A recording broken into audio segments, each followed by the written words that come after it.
জুবিনবিহীন এটা মাহ দৰং বিজেপিৰ কাৰ্যালয়ৰ শ্ৰদ্ধাঞ্জলি অনুষ্ঠান নাম প্ৰসংগৰে ৰাতিপুৱাৰ পৰা শ্ৰদ্ধাঞ্জলি অনুষ্ঠানৰ আয়োজন দোষীক উচিত শাস্তি প্ৰদানৰ দাবী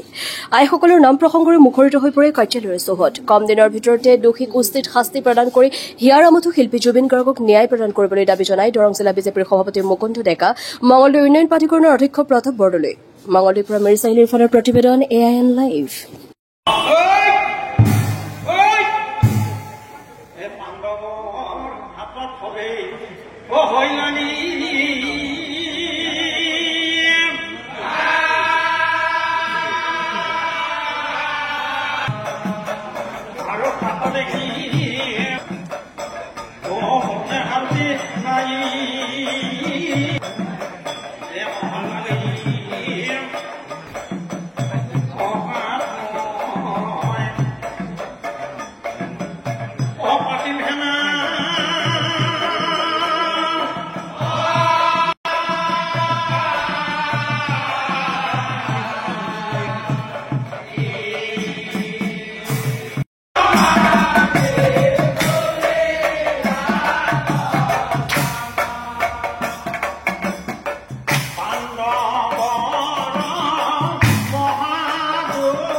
সকলোৰে আপোন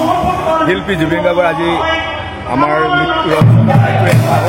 আৰু এই এমাহত আজি অনুষ্ঠান ভাৰতীয় জনতা পাৰ্টি দৰং জিলা সমিতি কাৰ্যালয়ত মানে সৰ্বধৰ্মীয় প্ৰাৰ্থনা সভা বিভিন্ন আধ্যাত্মিক পৰিৱেশেৰে আমি আয়োজন কৰিছোঁ আৰু এই অনুষ্ঠানটোত আমাৰ জিলাৰ আমাৰ সমূহ কাৰ্যকৰ্তা আমাৰ দলৰ শুভাকাংক্ষীসকল ৰাইজ ইয়াত উপস্থিত হৈ আমাৰ সহযোগিতা কৰিছে আৰু আমি আজি পুণ্যতিথিৰ এমহীয়া পুণ্যতিথিৰ